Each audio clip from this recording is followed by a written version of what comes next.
Isa nga pala ito sa pinakamadaling lutuin na ulam pero masarap at masustansya pa.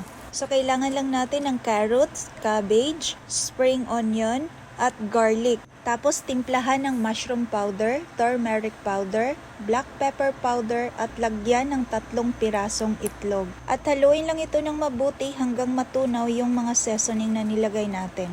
At pwede na natin itong lutuin sa mainit na mantika. At hihintayin lang natin ito na maluto yung kabilang side.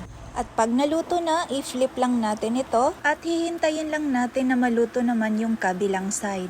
So ayan na nga, luto na ito at pwede na natin tong hanguin. Grabe, sobrang napakabango. Itlog lang yan ha at gulay pero napakasarap. At alam nyo ba, sa ganitong klaseng simpleng ulam lang, sobrang busog na ako nito. At sobrang happy na yung tummy ko nito. Kain po tayo, napakasarap nito at masustansyado pa.